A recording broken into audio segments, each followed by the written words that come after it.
Olá, meu amigo e minha amiga, estamos de volta com o nosso Portal do José, neste final de domingão, nesses tempos em que, mesmo aos finais de semana, fatos muito importantes que mexem com as nossas vidas continuam a acontecer.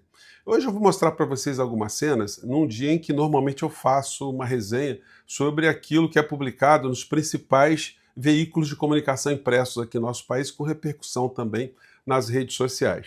E, infelizmente, os grandes veículos, eles têm tido um comportamento omissivo diante de situações muito graves que estão acontecendo nas nossas caras, e isso torna esses veículos de comunicação cúmplices de situações muito graves que estão acontecendo fora do nosso país, mas que se conectam estritamente com coisas que nós combatemos diariamente.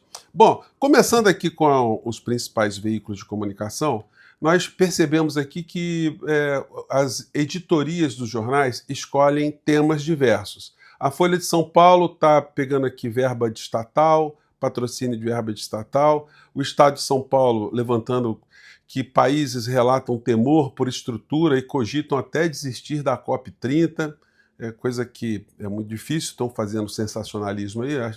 Imaginem só um país deixar de vir ao Brasil porque não acha que a estrutura não está adequada, enfim, não cola, né? O Globo, Haddad, IOF foi debatido na mesa de Lula, cabe a ele convocar ministro, enfim.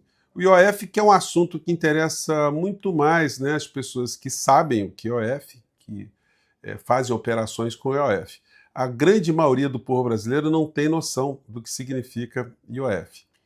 Você sabe, eu sei, enfim, mas existe uma parcela que fica sujeita a uma discussão que parece uma coisa muito aleatória. É diferente do que aconteceu no Pix. O Pix todo mundo sabia exatamente o que é o Pix, usa o Pix, e se mexer com o Pix, o que poderia acontecer.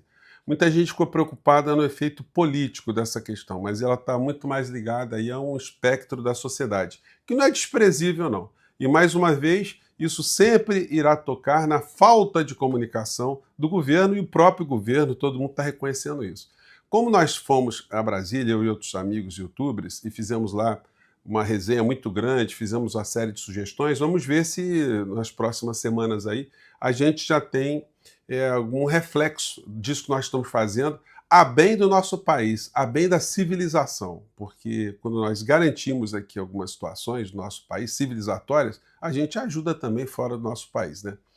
Um destaque aqui do jornalão, o Globo, é a matéria que eles fazem em relação às pautas ultraconservadoras que estão já nas câmaras municipais no Brasil inteiro, assembleias legislativas, coisas como a imposição de Bíblia na grade curricular, um livro obrigatório, espaços para fazer oração, disciplinas cívico-militares, essas coisas que são bandeiras morais e que essa gente está fazendo como base para as eleições de 2026. Isso nos joga cada vez mais na obrigação de discutirmos o que será esse processo de 2026, porque, olha, por isso que a gente tem cobrado tanta participação do presidente da República, porque ele é o principal formador de opinião, o principal articulador, o principal expositor de linhas progressistas com o poder de mexer concretamente na vida das pessoas, né? Então não pode ficar só como um administrador, como alguém que está defendendo o nosso país no plano internacional, mas tem que estar se ocupando profundamente com a nossa realidade aqui, com o que pensa a sociedade, né? E aí, outra situação que me chamou a atenção, matéria do Lauro Jardim. André Mendonça cobra R$ 22.500 em curso rápido sobre arte e a ciência da oratória. Gente, olha, ministro, tá podendo, hein? R$ 22.500 é por aluno, né? Agora, o ministro ele deve ter um talento que nós não conhecemos ainda, para dar curso de oratória, ciência e curso de oratória. Ele deve ser uma espécie de reencarnação de Cícero, que foi considerado o maior orador, né, em Roma, né, no começo ali da era cristã, e que foi uma pessoa que dentro do Senado romano fez defesas espetaculares e conseguiu reverter uma série de situações, enfim. Vai ver que o ministro André Mendonça é uma reencarnação de Cícero. Para cobrar R$ 22.500, tá podendo, hein, ministro? Tá podendo, hein? Agora, é incrível alguém olhar assim para o ministro André Mendonça e falar assim, nossa, mas que talento de oratória. Vou arrumar R$ 22.500 para pagar para esse curso do ministro. Obviamente, tem coisas além, né, desse mero curso. Né? As pessoas buscam proximidade, às vezes com o ministro, não exatamente pelos talentos de oratória, mas chama atenção, né? Ministro da Suprema Corte, isso não é um problema só dele, isso é um problema no poder judiciário do nosso país, essa tranquilidade com que magistrados têm uma vida privada altamente rentável, sempre com esse escudo acadêmico, junto com a função pública, né? Enfim, como nossas prioridades hoje estão em outros campos, isso acaba não sendo uma prioridade nos debates nacionais. Mas o Poder Judiciário aqui no Brasil merece sim um raio-x profundo. Não é à toa que num país irmão nosso, no México, está se tendo uma reforma radical no Judiciário com eleição em todos os níveis para membros do Poder Judiciário. Daí a gente chega nessa situação aqui. Investigado do 8 de janeiro tentou vender Porsche para manter fuga nos Estados Unidos. Esse cidadão aqui ele tinha uma fábrica de roupas, era uma pessoa que tinha uma grana boa, estava bem posicionado, mas foi contaminado pelo vírus do bolsonarismo. Daí passou a ser um desses bolsonaristas de frente de quartel. E aí, depois da tentativa frustrada do golpe do dia 8, ele foi para os Estados Unidos, porque ele foi apontado também como um dos articuladores. E está passando uma situação muito desagradável lá. Eu não o reconheci porque ele ficou muito detonado fisicamente. E ele está pedindo um encontro com o Eduardo Bananinha. E aí eu estou pegando aqui um vídeo de um outro canal, do Alan dos Panos, para fazer uma reação em cima, né? Porque eles condensaram muito bem. Vamos ver o que aconteceu aqui, vamos lá. Para todo mundo que está me vendo aqui nessa hora, em nome de Jesus, se você conhece o Eduardo Bolsonaro, sabe onde que ele está aqui nos Estados Unidos, eu peço socorro. Meu amigo, o Eduardo Bolsonaro quer que você morra. Essa gente, eles gostam muito de dinheiro. Você, cidadão, que está nessa situação desesperadora, pela sua perspectiva, você, se assistisse canais como o nosso aqui, se tivesse escutado pessoas com algum senso, as pessoas diriam para você que você estava fazendo o papel de um canjica, aquela pessoa descerebrada, alienada do conto de Machado de Assis, o alienista, que você iria quebrar a cara, que você iria para a cadeia e que esses criminosos que te induziram esses pensamentos ficariam longe, lépidos e fagueiros, né? É o que aconteceu, né? Vamos lá aqui mais um trecho do vídeo. Socorro nessa hora para vocês. Em nome de Jesus, para todo mundo que está aqui. Só vendo essa imagem você ainda não sabe quem é a figura, né? Mas na sequência você saberá quem é. Estou sendo perseguido dentro dos Estados Unidos e eu preciso de socorro. Estou indo para a Raja. Parece que a Guarda Municipal está tentando... Isso aqui no dia 8 de janeiro, ele estava indo lá para um acampamento lá em Belo Horizonte. E ele estava pilotando um veículo caro, à época que ele tinha grana, um Porsche, né? Tirar a gente daqui, galera. Eu preciso que todo mundo que é da manifestação desça para a Raja Gabalha agora. Agora, por favor. Me ajude aí. Eu estou descendo aqui desesperado. Eles estão tentando desmobilizar a nossa ação. Preciso da ajuda de vocês, galera. Galera, eu preciso da ajuda de vocês, pessoal. Desce pra Raja Gabalha, por favor, pessoal. Eles estão tentando tirar a gente daqui, galera. Eu preciso do povo aqui agora. Por favor, pessoal. Agora acho que dá para você perceber, né? Você deve ter visto isso naquela época. Esse cidadão aí se converteu naquela figura deplorável, né? Super abatida. Pessoal, desce pra Raja Gabalha, por favor. Eu estou sendo perseguido dentro dos Estados Unidos. Eu preciso não de dinheiro. Eu preciso de um apoio. Em nome de Jesus, gente. Pelo amor de Deus, vocês que estão assistindo esse vídeo, pelo amor de Deus. Eu tô pedindo aqui desesperado, gente, socorro. Eu tô sendo perseguido dentro dos Estados Unidos, gente. Eu peço socorro em nome de Jesus. Pra todo mundo que conhece o Eduardo Bolsonaro, por favor. Eu preciso conversar com ele.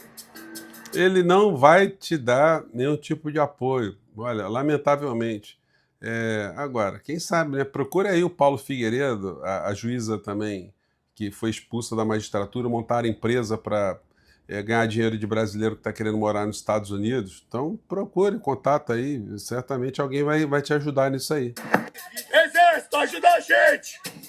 Isso aí foi no período Não deixe Isso aí foi no período, né? Que o exército estava. Os acampamentos estavam na frente do tirar! exército. Não deixe tirar! O exército, cadê o exército? Não deixa! Oh. Unidos, os filhos de vocês, as suas famílias!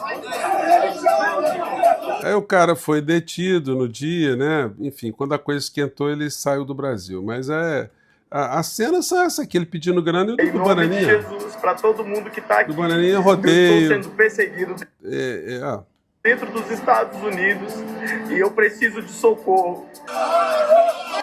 Meu amigo, é difícil, né? Outra cena, ó, que ele tá. Estou em outro país porque a mídia da Rede Globo levantou mentiras do meu nome, dizendo que eu era líder de manifestações antidemocráticas. Eu perdi tudo pelo comunismo e nessa hora eu tô aqui. Jogar. E ele ainda continua a dizer que perdeu tudo do comunismo, né? Então, quando ele acha que o Brasil está vendo comunismo. Enfim, vejam só o que aconteceu com a cabeça de muitas pessoas. Certamente você conhece alguma que ainda tem esse tipo de cabeça. Do Bananinho com a camisa de torturador lá fora. Esse aqui e outro não vão dar apoio ao cidadão aí, não. E no plano interno, o que está acontecendo enquanto essa gente está passando a desgraça por ter acreditado no criminoso e no clã criminoso, aqui dentro a rasteira ao clã já está ficando cada vez mais consolidada. Frente de direita capitaneada por Tarcísio deixa Bolsonaro em segundo plano. Gente, o Bolsonaro, eu sempre falei para vocês, ele é uma espécie de boneco do posto que sempre animou uma parcela da sociedade brasileira, animou no sentido de chamar atenção nesse processo de alienação, enquanto Paulo Guedes, que era o testa de ferro da Orcrim econômica, fazia todo tipo de situação ou tramava contra pilares da economia aqui do nosso país. A autonomia do Banco Central, a destruição da Previdência Social, a supressão de direitos previdenciários, o ataque ao salário mínimo, a venda de empresas brasileiras, o sucateamento de estatais para possibilitar a venda dessas estatais, enfim. E agora o Bolsonaro vai ficar apenas como um propagandista, um cabo eleitoral. E o personagem desse esquema todo, que está sendo ungido aí pelo sistema financeiro, é o Tarcísio de Freitas. Então o bolsonarismo aí vai ficar chupando o dedo, vai prestar um papel de continuar nesse processo de alienação de uma parcela da sociedade para que, uma vez havendo sucesso dos criminosos econômicos, eles tenham algum tipo de benefício. No plano internacional, eu já conversei com vocês, o Trump está com uma pessoa absolutamente impune e os norte-americanos agora estão se dando conta, porque ele ficou com o direito de não ser incriminado enquanto for presidente da República. Qualquer ato que ele realize na condição da presidência da República, ele está cometendo ilegalidade. Então, não pode ser apanhado de jeito nenhum. Só que a Suprema Corte, eu comentei isso com vocês no nosso encontro anterior, já sentiu que a situação pode fugir de controle. E aí, gente, eu quero fechar nosso encontro de hoje com essa grande omissão dos grandes veículos de comunicação nessa situação muito grave. Eles comentam, eles dão notícia porque não tem como esconder. As notícias vão chegando em várias partes do mundo. Ataque israelense mata 30 pessoas em Gaza, incluindo jornalistas e funcionários do serviço de resgate, diz Hamas. Mas não é só isso, não. Os jornalistas, que é um resgate de uma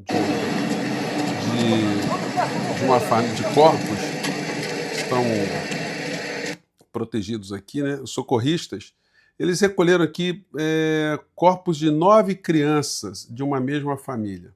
Eu comentei com vocês mais cedo, né? Isso aqui é um médico, pai dessas 2 crianças, que perdeu outras tantas nessa loucura. Um casal ter 10 filhos é uma coisa já extraordinária. Agora, perder 9 filhos no bombardeio, comandado por esse genocida, sobre Benjamin Netanyahu. Eu queria saber onde é que está o Malafaia agora. apoiando esse tipo de genocida.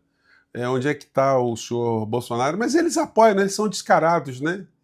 Isso para eles não chama atenção, para eles é legítimo. O outro criminoso que finge que é judeu, esse Milei, enfim, grudado aqui com esse assassino. E a gente tem que falar, às vezes o YouTube aqui dá até uma diminuída aqui no alcance dos nossos vídeos, porque a gente usa essas expressões, mas pelo menos aqui nós pretendemos chamar a atenção dos editores dos grandes veículos de comunicação, que nós estamos vendo que eles são omissos na abordagem, na incriminação desse genocídio, na nossa cara, desse massacre contra pessoas inocentes, contra crianças inocentes. Esse fato, gente, deveria ser um fato icônico do século. Uma família que tem 10 filhos, perder 9 filhos por conta de um assassino que manda matar as pessoas indiscriminadamente a pretexto de combater alguma coisa. Nada justifica o assassinato de pessoas inocentes. Nada, absolutamente nada. Gente, eu fico por aqui. Mais uma vez, muito obrigado por você estar aqui no nosso portal. São vocês que fazem muitas coisas que a gente conversa aqui chegarem a pessoas importantes, tá, gente? Não só aqui no nosso país, mas fora do nosso país também. Fico por aqui, um grande abraço. Tchau!